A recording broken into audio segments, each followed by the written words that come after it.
출애굽기 25장은 이제 성막을 지어라 하는 말씀이 이제 시작되는 장입니다. 근데 성막을 지으라고 하나님 말씀하면서 제일 먼저 말씀하신 것이 번제단이나 등잔대나 떡상이나 분향단이 아니라 증거궤입니다. 증거궤. 이걸 무엇을 이해하는가 하면은 성막의 중심은 사람이 하나님께 사람이 하나님께 드리는 활동보다 하나님이 자기 백성 위에 임하신다, 이 사실에 있다는 것을 이야기하는 겁니다. 번제단, 등잔대, 떡상, 분향단, 이게 다 사람의 어떤 행동이 들어가잖아요. 성막의 중심은 그게 사람이 하나님께 하는 어떤 행동이 아니라 하나님이 백성 가운데 임재한다, 그게 있다는 거죠. 그러니까 성막은 인간이 하나님을 섬기기 위해 만든 종교 시설이 아니라 하나님이 인간 가운데 임재하기 위해 임재하기 위한 장소라는 뜻이죠. 그게 더 강하다는. 증거궤는 히브리어로 아론 하이투트라고 하는데, 아론은 궤, 상자, 궤짝이죠. 궤짝. 에두투는 증거라는 뜻입니다. 그래, 말 그대로 증거의 궤, 증거의 궤. 오늘 말씀에도 보면은 증거궤 제목의 소제목의 증거궤. 근데 이게 성경 구약 성경 읽다 보면은 이 법궤라고 하기도 합니다. 또 언약궤라고도 하고, 또 하나님의 증거, 하나님의 궤, 이렇게도 불립니다. 이거는 이제 그 전후 맥락에 따라 가지고 뭘 강조하느냐에 따라 가지고 이제 표현이 달라져요. 율법을 강조하면은 법궤가 되고, 그다음에 언약을 강조하면은 언약궤가 되고, 증거, 말씀을 강조하면은 증거궤가 되고, 또 하나님의 임재를 강조하면은 하나님의 궤, 이렇게 부릅니다. 그래서 구약성경에 다양한 표현으로 나와요. 자, 이 궤짝을 만들 때 크기와 재료가 정확하게 규정이 되어 있습니다. 길이는 2규빗 반, 너비는 1규빗 반, 높이는 1규빗 반이다. 규빗은 팔꿈치에서 가운데 손가락 끝까지 이야기하는데, 보통 한 40, 사람에 따라 45cm, 47cm, 저는 재보니까 47cm 되더라고요. 그렇게 되는데, 계산하기 편하게 하기 위해서 이제 50cm로 봐도 이제 50cm도 되거든요. 근데 고대 시대에 그 측량 도구가 없으니까 사람의 팔로 이렇게 계속 이렇게 지었거든요.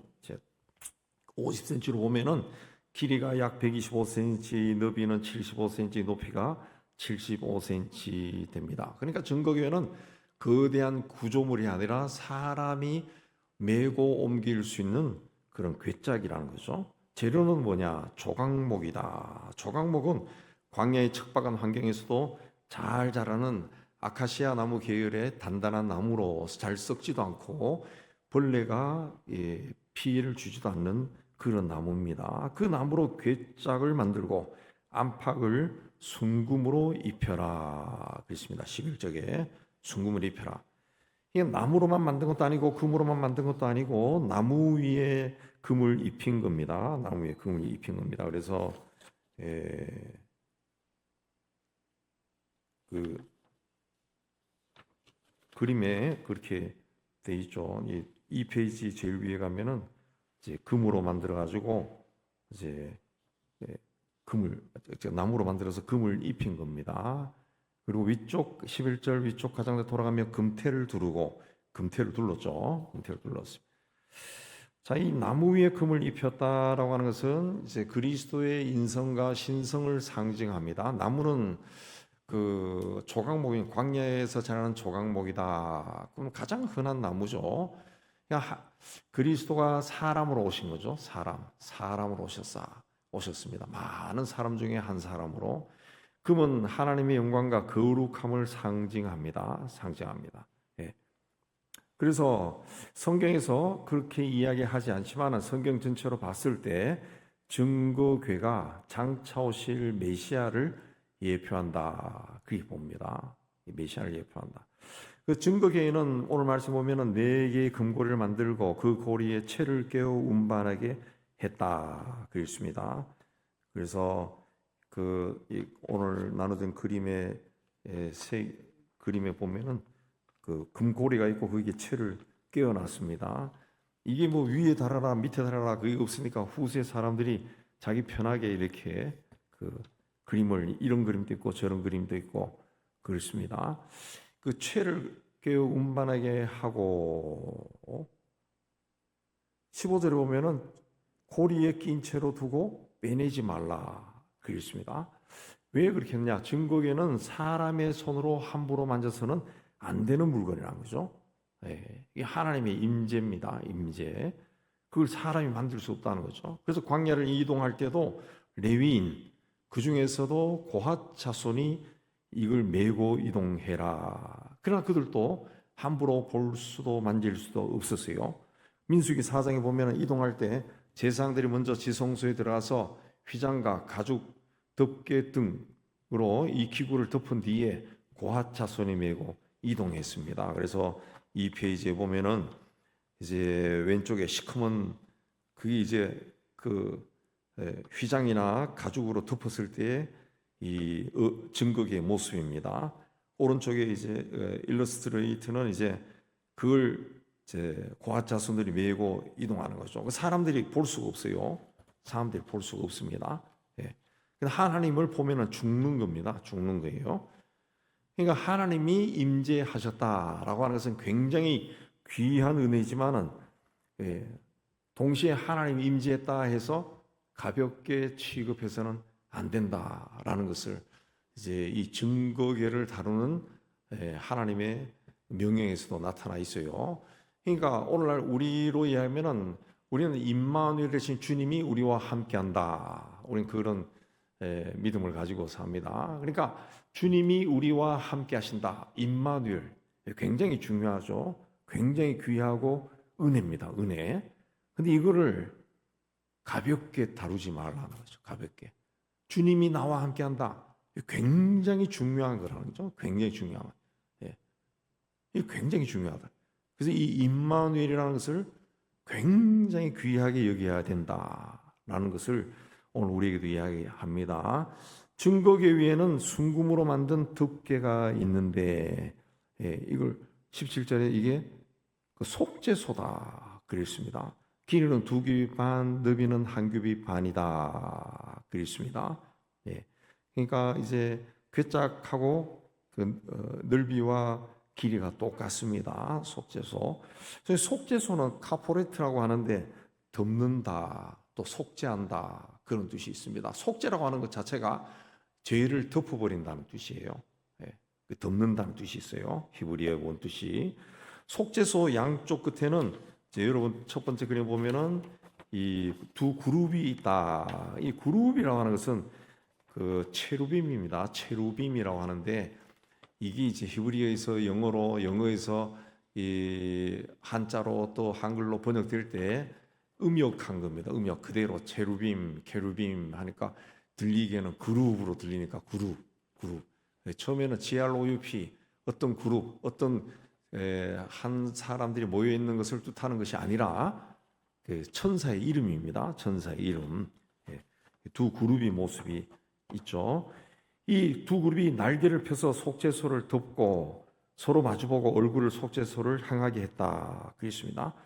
22절에 보면은 거기서 내가 너와 만나고 속죄소 위 곧 증거궤 위에 있는 두 그룹 사이에서 내가 이스라엘 자손을 위해 네게 명령할 모든 것을 네게 이를지다. 그래서 이 페이지 두 번째 그림에 이걸 이제 그림으로 나타내면은 이 두 그룹 사이, 이 천사, 이 형상을 만든 거지만은 두 그룹 사이에서 주님이 나타나서 내가 너에게 말하고 너와 만날 거다. 그렇게 말씀한 겁니다.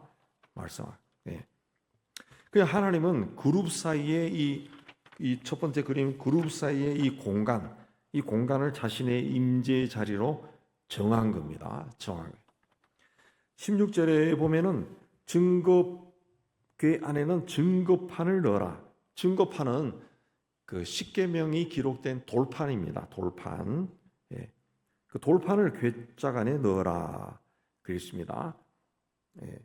근데 히브리서 9장 4절에 보면은 거기에는 만나를 담은 금항아리와 아론의 쌍난 지팡이와 언약의 돌판들이 있었다 그랬습니다. 처음에 다른 성경에도 그래 나오지만은 근데 세월이 흘러서 솔로몬이 성전을 봉헌할 때 이 증거계 안에는 돌판 외에 아무것도 없었다. 그게 기록되어 있어요. 열왕기상 8장 9절에. 그건 아마도 제 개인 생각에는 세월이 흘러가면서 이 만나 같은 거는 다 없어지고 아론의 쌍난 지팡이도 없었고 이렇게 돼서 돌판만 남은 것이 아닐까 그런 생각도 좀 듭니다. 그러나 이런 그 돌판만 들어가고 또 만나와 아론 지팡이가 있고 뭐가 있었다라고 하는 것은 성경의 기록상 그때그때 필요한 것을 강조할 때도 이런 표현을 써요. 자, 이 돌판은 하나님의 말씀과 언약을 상징합니다. 그리고 만나는 하나님의 공급하심, 하나님이 주신 거죠. 일용할 양식이죠. 아론의 쌍난 지팡이는 그 지도자들끼리 싸움이 일어나서 네가 뭐 내 지도자야 그럴 때 다 지팡이 밖에 내놔봐. 쌍난 지팡이만 내가 세운 자다. 그렇게 해서 아론에게서만 아론의 지팡이에서 싹이 났죠. 지팡이는 죽은 나무죠. 죽은 나무. 근데 거기서 싹이 나고 꽃이 폈다. 그랬습니다. 하나님이 부여한 영적 권위를 이야기하는 겁니다. 그러니까 증거계라는 것은 하나님의 말씀, 하나님이 공급하심, 하나님의 권위 이것이 그 안에 다 있다는 거죠. 그걸 기억하라. 증거계를 볼 때마다 그걸 기억하라. 그걸 이해하는 겁니다. 그 성막은 첫 번째 그림 보면은 크게 이 성막 바깥에 뜰이 있어요. 뜰이 있고 지금 들어오면은 이제 성소입니다. 문을 열고 휘장을 몰고 들어오면은 성소가 있고 그 다음에 지성소가 있습니다. 성소에 들어오면은 왼쪽에 금등대, 오른쪽에 떡상, 앞에 분향단이 있고 휘장을 열고 들어가면 언약궤가 있습니다. 여기는 언약궤를 해놨습니다. 지성소 안에 언약궤가 있다 그랬습니다. 그냥 성막에 들어올 때 큰 성막에 들어올 때 동쪽 문으로 들어온다 그랬습니다. 동쪽 문에 들어와서 번제단을 거치고 물두덩을 거쳐서 다시 성소의 문을 휘장을 열고 또 들어오는 거예요. 그리고 거기서 금등대 떡상 분향단을 지나가지고 또 휘장을 열고 또 들어가면 지성소가 있다. 지성소는 하나님이 임재하신 장소죠. 그러니까 하나님께 나아가는 길을 이야기하는데 하나님께 나아가는 길은 그 아무렇게나 그냥 열려 있지 않았다라는 것을 보여줍니다. 죄인이 하나님 앞에 나갈 때는 자기 생각대로 나가는 것이 아니라 하나님께서 정리해 놓은 길과 절차를 거쳐서 들어간다는 거죠. 번제단에서 자기 죄를 태우고 물두멍에서 씻고 성령으로 씻고 또 들어가서 분향을 하고 분향을 하고 기도가 올라가고 그 다음에 하나님 앞에 나아간다 그랬습니다. 그리고 레위기 16장에 보면은 대제사장이 이 지성소에는 늘 드나드는 곳이 아니라 1년에 한 번만 들어가요. 1년에 한 번만 들어가서 이 속죄소 있죠. 여러분 그림에 1페이지 두 번째 그림의 속죄소 괴짝 뚜껑입니다. 그 위와 앞에다가 제물의 피를 뿌렸다 그랬습니다. 제물의 피를 뿌렸다. 그러나 이스라엘 백성의 죄는 그냥 용서한 것이 아니라 피를 통해서 속죄된 겁니다. 속죄. 이 속죄소 뚜껑이죠. 법궤 뚜껑이 속죄소예요. 이 뚜껑 아래 법궤라고 하는 상자에 뭐가 있습니까? 율법이죠. 율법. 하나님의 말씀, 계명이 있어요. 계명. 근데 율법을 통해서 사람이 죄를 깨닫게 되는 거죠. 로마서에 나오죠. 율법을 통해 우리가 죄가 뭔지 깨닫습니다. 죄를 깨닫고 그걸로 내가 죄를 지었구나. 아이고 이걸로 끝난 것이 아니라고. 반드시 속죄소를 통과해야 되는 거죠. 속죄소. 속죄소에는 피를 뿌려야 돼. 피를 뿌린다 그랬습니다. 하나님의 법은 죄를 밝혀주지만 하나님의 은혜는 피로 속죄한다는 죄를 덮어버린 겁니다. 그러니까 말씀을 통해 가지고 오늘날 우리가 하나님 앞에 설 때도 말씀을 통해서 내가 이 행한 것이 이게 죄구나라고 깨달았으면은 그 후에 예수 그리스도의 십자가 보혈로 속죄가 되고 그 다음에 하나님 앞에 설 수가 있다라는 거죠. 그래서 우리가 죄를 깨달으면은 반드시 죄를 고백하고 예수 십자가의 보혈로 그 죄가 씻어짐을 바라보고 감사하고 그렇게 이제 하나님 앞에 서서 말씀을 듣는 겁니다. 그렇게 밑에서부터 올라오는 거죠. 올라와서 이제 피로 죄가 씻어지고 하나님 앞에 가는 거죠. 성막 시대에 증거궤는 하나님의 인도하심의 상징이었습니다. 광야에서 행진할 때 증거궤가 진영의 중심에서 제일 앞에 갔다. 민수기 10장에 보면은 그가 떠날 때 모세가 여호와여 일어나소서 주의 대적들을 흩으소서라고 말했고 그가 멈춰 쉴 때는 여호와여 이스라엘 종족에게 돌아오소서라고 말했습니다. 이건 이제 하나님의 백성인 이스라엘의 길이 군대나 인간의 죄에 있는 것이 아니라 하나님의 임재와 하나님의 인도하심에 달려 있다라는 것을 말합니다. 오늘 우리 이 시대에도 똑같습니다. 하나님이 우리의 인생을 인도하는 것은 우리가 세상에 힘을 가졌기 때문에 그걸로 가는 것이 아니라 하나님의 임재, 하나님의 인도하심, 임마누엘로 나와 함께 하신 하나님이 내 길을 인도하신다라는 것을 이야기합니다. 가나안 땅에 입성할 때도 여호수아 3장에 보면은 제사장들이 언약궤를 메고 요단강에 들어서자 강물이 멈추고 백성들은 마른 땅으로 건넜다. 그래서 하나님 그게 이제 이적이죠. 그냥 강물이 흐르다가 멈추면은 진흙벌이 되는데 진흙벌이 아니라 마른 땅으로 건넜다. 여호수아 6장에도 여리고 성을 돌 때 언약궤가 앞섰고 성이 무너졌어요. 근데 여기서 조심해야 될 것은 증거궤 자체, 이 궤짝 자체에 능력이 있는 것이 아니라 하나님께 능력이 있는 거죠. 그래서 그 전능하신 하나님이 그 궤짝을 통해 가지고 임재에 계신다. 그리고 임재하신 하나님께 백성들이 순종하니까 전능하신 하나님의 능력이 그 백성 앞에 나타난 겁니다. 근데 사무엘 4장에 보면은 이스라엘이 블레셋과 전쟁할 때 패배하니까 증거궤를 성전에서 가져갔어요. 그들은 이 증거궤가 우리와 함께하면은 우리가 승리할 것이다 생각하고 성전에서 증거궤를 메고 가는데 이거는 신앙이 아니라 미신입니다. 미신에 가까운 겁니다. 미신.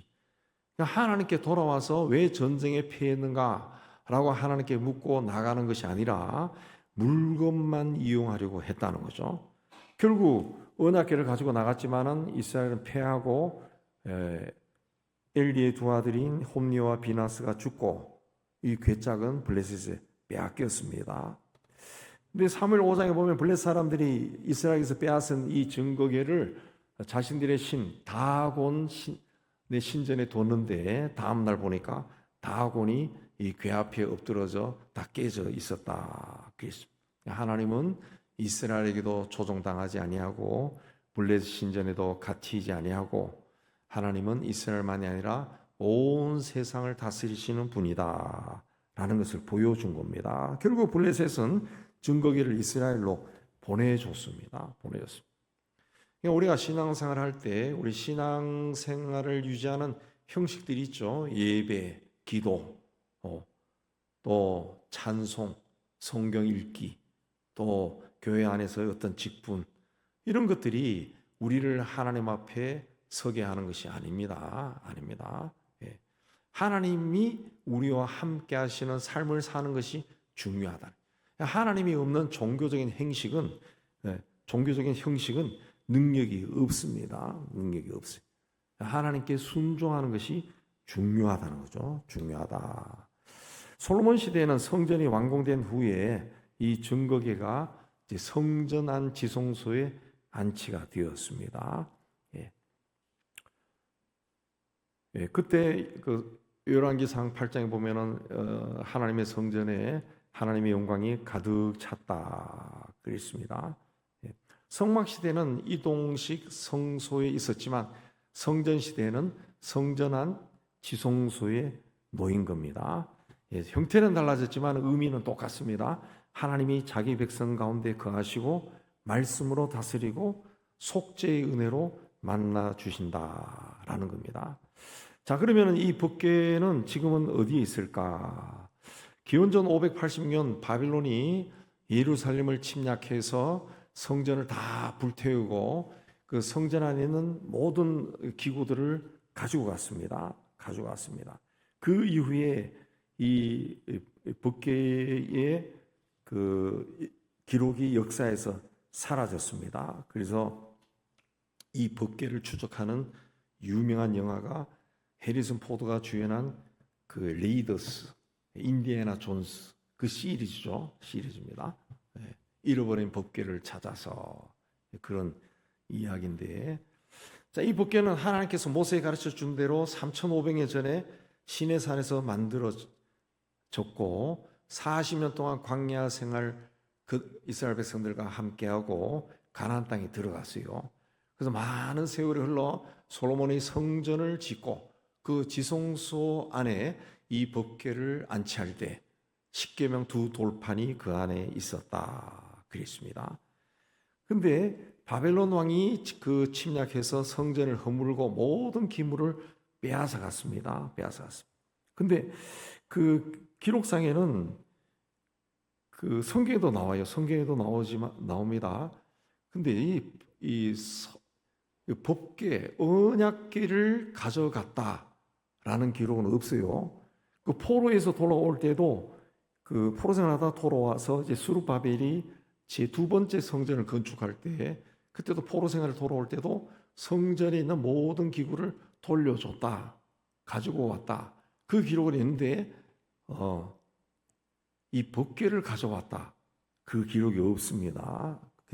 그래서 여러 가지 이제 설들이 이제 돌아다니죠.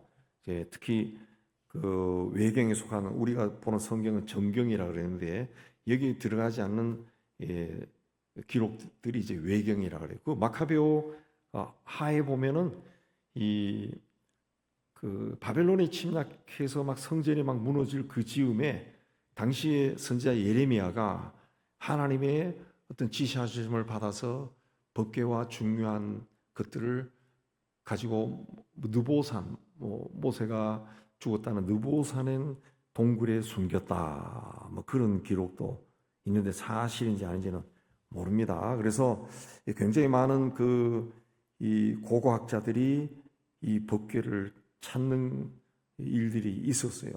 지금도 있습니다. 라필 리벨 레치닉은 성전 어딘가에 있는데 하나님이 메시아가 올 때까지 숨겨뒀다. 그리고 해교도들이 성전 밑을 파보는 것을 금하고 있는데 그 밑에 있다. 이렇게 말하는 사람도 있고, 또 어떤 기록 보면은 그 레이저로 적외선 탐사 이런 걸로 그 있는 곳을 찾았다 하고 사진도 돌아다니고 그래요. 그렇게 하고, 또 미국의 고고학자 론 와이어트라고 하는 사람은, 이 사람이 아마 내셔널 지오그래피 거기에 또 나온 것 같은데, 어떤 사진들을 보니까 그 예수님이 골고다에서 십자가에 못 박혀 돌아가실 때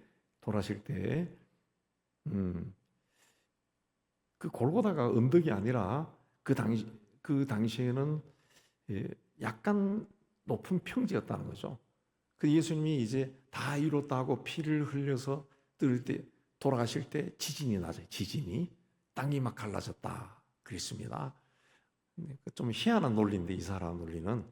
그래서 예수님이 떨어뜨린 피가 그 옛날 성전 그 밑에 있는 그 법궤 속죄소 위에 떨어졌다. 그래서 그 그림까지 있고, 실제로 거기 있는 동굴 틈 찍은 사진도 있고, 근데 그 후에 다른 것들은 공개가 되지 않아요. 여러분, 이스라엘 정부는 이런 거를 좋아하지 않습니다. 그들은 이 법궤가 나타날 때 메시아가 온다고 믿기 때문에 그걸 좋아하지 않아요. 그래서 그런 여러 가지 썰들이 있습니다. 그래서 거기서는 피 흘린 자국을 해서 그걸 끌어가지고 염색체 검사도 해봤다 뭐 이런 이야기인데 그 부분은 이제 나오지 않습니다. 나오지 않습니다. 또 어떤 전승에 가면은 솔로몬의 아들 메네릭이 시바 여왕과 함께 에디오피아로 가면서 법궤를 가지고 갔다. 그래서 여러분들 들어보셨을 거예요. 에디오피아의 악슈미라고 하는 곳에 거기 있는 성 마리아 교회인가 거기에 법궤가 있다. 그렇게도 이야기하고 여러 가지 이야기 있는데 그건 이제 하나의 그 썰이고 왜 썰이 지나지 않느냐 하면은 여러분 예레미야 3장 16절에 보면은 예레미야 3장 16절에 보면은 무슨 말씀이 나오냐 하면은 1054페이지예요. 1054페이지. 예.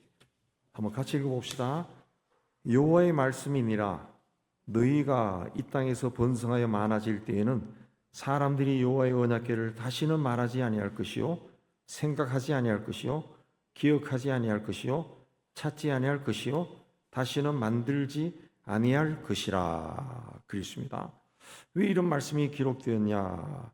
이 언약궤, 법궤, 증거궤가 어떤 것이라 그랬습니까? 하나님의 임재의 상징이에요. 하나님의 임재의 상징.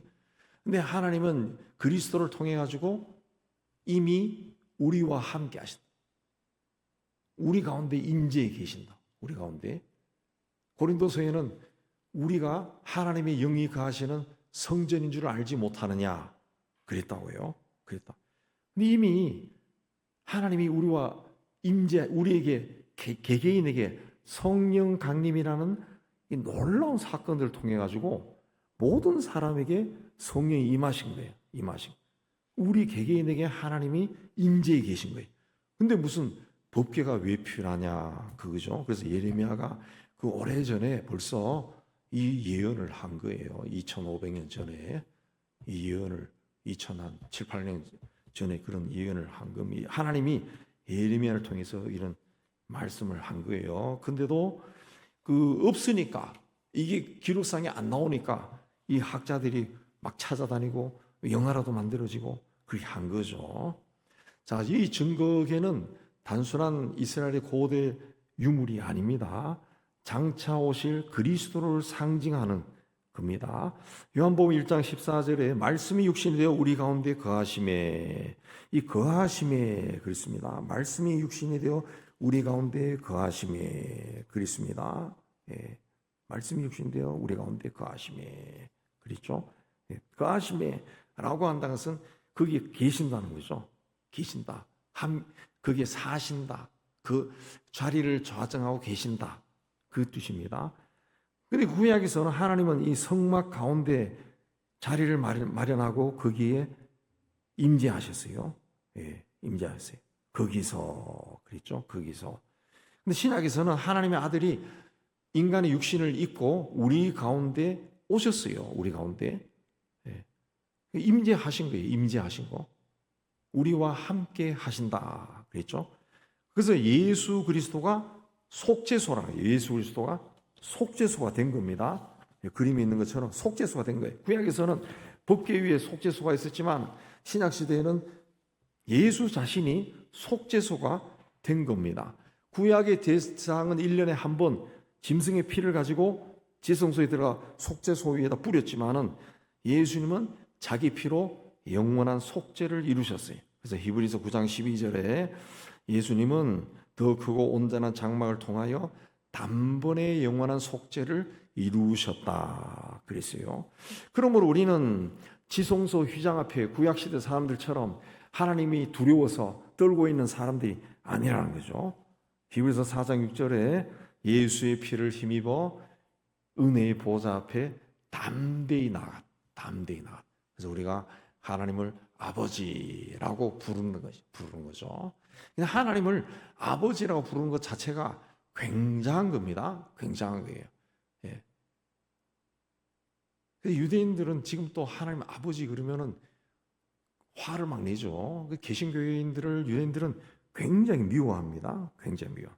예. 자기들이 믿는 여호와를 막 아버지라 부르고 막 이렇게 하니까 굉장히 미워하죠. 굉장히. 근데 신약에서는 우리가 하나님 앞에 담대히 나간다. 그랬어요.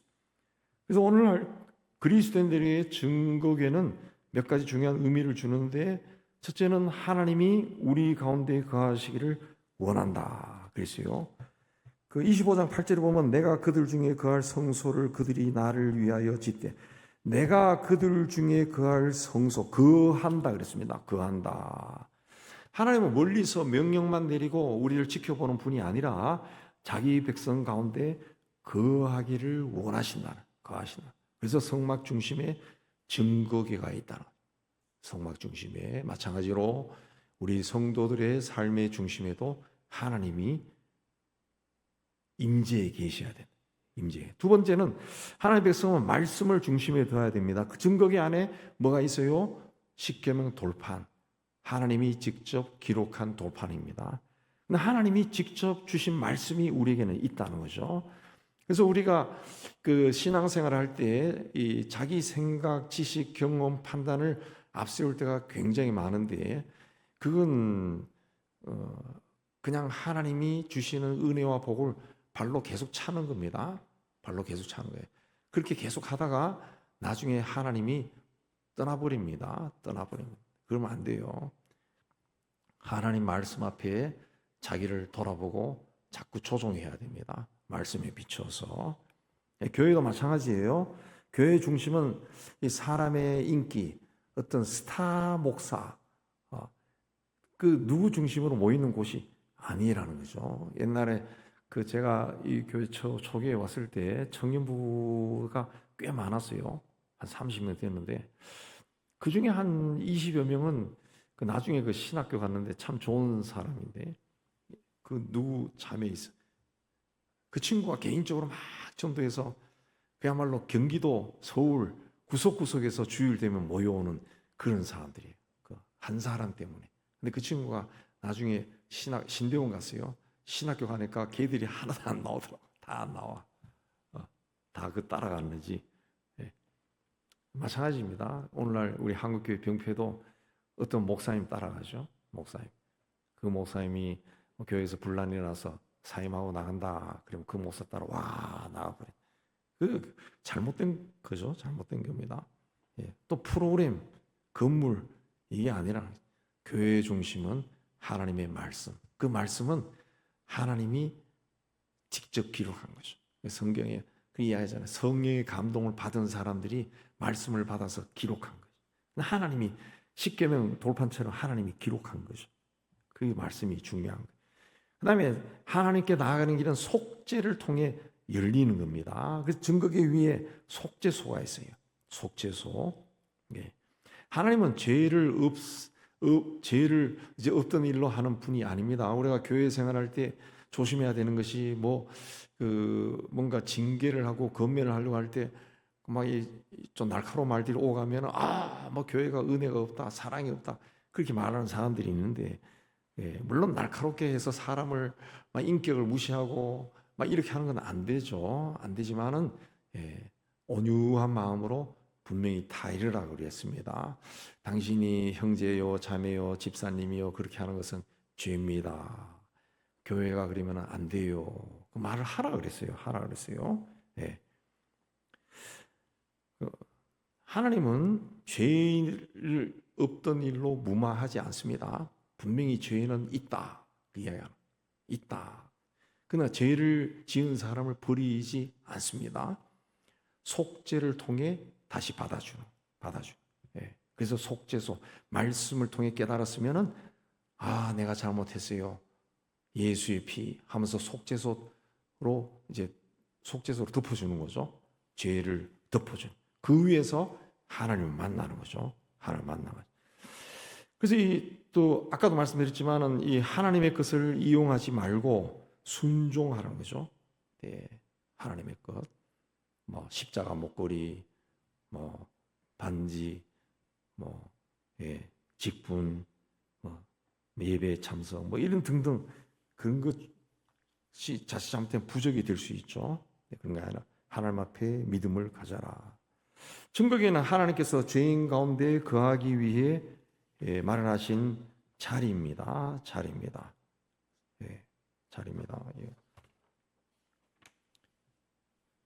성막 시대는 광야 가운데 하나님이 거하신 곳이고, 성전 시대는 지성소에서 하나님이 세상을 통치하신 겁니다. 근데 그건 완성이 아닙니다. 완성은 그리스도 안에서 이루어진 겁니다. 그리스도 안에서 하나님이 직접 성전 지성소 거룩한 곳에 거하시지 아니하고, 이제 왜냐하면은 그 하나님의 백성들이 북왕국, 남왕국, 유다, 이스라엘 다 망하잖아요. 망합니다. 근데 하나님도 오랜 세월에 걸쳐서 한 백성들을 택해서 하나님의 백성으로 삼고 거룩한 자가 되기를 원했지만 그게 안 돼요. 포로 생활에서 돌아와서도 그 회복이 잘 안 돼요. 그래서 말라기 이후에 하나님의 말씀이 들러오지 않는 시대가 450년간 이루어지지 않아요. 하나님도 이건 아니구나 해서 그리스도 성자 하나님이 세상에 오신 거죠. 그리스도가 세상에 오실 때 성경의 표현은 마지막 때라고 우리가 합니다. 마지막 때. 근데 하나님의 때는 우리가 생각하는 마지막과는 이제 천년의 하루 같은 분이니까 좀 다르지만, 어쨌든 그리스도가 오셨다라고 하는 것은 하나님이 봤을 때는 마지막 때라고 하는 것은 뭘 이해합니까? 하나님이 하실 수 있는 일은 다 했다는 거죠. 다 했다. 이제는 내가 너희와 함께 한다는 거죠. 지성소 거룩한 곳이 아니라 너희 삶과 함께 한다는 거죠. 함께 한다. 그리스도를 통해서 함께 한다. 그래서 그리스도가 승천하신 후에 성령 하나님이 또 오셨다. 이제 성령께서 우리와 함께 하신 겁니다. 그러므로 이제는 우리가 기도할 때 내 삶의 중심에 주께서 늘 임재해 계십시오. 내 생각이나 판단이나 이 주장을 앞세우지 아니하고 말씀을 앞세우게 하소서. 내 죄를 그리스도의 피로 덮어주세요. 용서해 주세요. 하나님 앞에 순종하는 사람이 되게 해주세요. 라고 이제 기도해야 됩니다. 그렇게 하는 사람들이 하나님은 이 증거기를 통해서 우리에게 바로 그걸 가르쳐 주고 있는 겁니다. 그래서 이 증거기를 묵상하면서 이 증거기 다시 요약하면은 여기 보면은 이 페이지 첫 번째 보면은 증거기 안에는 십계명 하나님 말씀이 들어 있고, 그다음에 뚜껑이 속죄소예요. 두 그룹 사이에서 하나님이 말씀하신다 그랬습니다. 하나님이 어디서 말씀해요? 두 그룹 사이. 두 그룹이 어디 있습니까? 말씀을 통해 죄를 깨닫고 그리스도의 피로 속죄를 받은 사람이 이제 두 그룹 사이에 서서 두 번째 그림처럼 이제 하나님의 말씀을 듣는 겁니다. 지금도 똑같이 우리가 하나님을 만나는 과정이 똑같습니다. 말씀을 통해 이게 죄구나. 이제는 말씀을 통해 죄를 깨닫는 과정이 더 쉬워졌어요. 어떻게? 성령을 통해 아주. 성령께서 너 그렇게 하면 안 돼. 그 깨달음입니다. 순종해야 돼. 그러면은 예수께서 십자가의 보혈로 나를 씻어 주셨습니다 하고 고백하고 죄를 고백하고 하나님 앞에 서는 거죠. 그때 하나님의 말씀이 들려온다 그랬습니다. 그래서 제가 늘 이야기하지만은 하나님의 그 축복을 받고 은혜를 받고 응답을 받기 위한 가장 중요한 기도는 회개의 기도라. 회개. 주세요. 1, 2, 3, 4, 5, 6, 7, 8 100가지 기도를 2시간씩 막 주세요. 엉엉 울고 왜 안 줍니까? 주세요. 그게 아니라 5분을 하더라도 하나님 내가 교만합니다. 하나님 앞에 설 때마다 나는 맨날 달라 그러고 하나님이 주면은 하나님이 주셨는지도 모르고 내가 이미 받아 누리고 있는지도 모르고 또 달라 하고 이게 너무 교만합니다. 하나님이 이제는 주세요가 아니라 내가 지금 가지고 있는 것을 감사하게 해주시고 내가 가지고 있는 것을 나누게 해주시고 하나님의 뜻을 이루어가는 그런 삶을 살기를 원합니다 라고 이제 기도하는 거죠. 그게 속죄소에 바르게 서는 거죠. 그렇게 하면은 그리스도의 십자가의 보혈이 내 죄를 다 덮어버려 씻어버려. 그런 후에 우리가 속죄소 앞에서 주님을 만나는 거죠. 그리고 주님이 우리를 향해서 착하고 충성된 종아 그렇게 하는 말씀을 들을 겁니다. 이 은혜가 우리 가운데 임하기를 주님의 이름으로 축복합니다.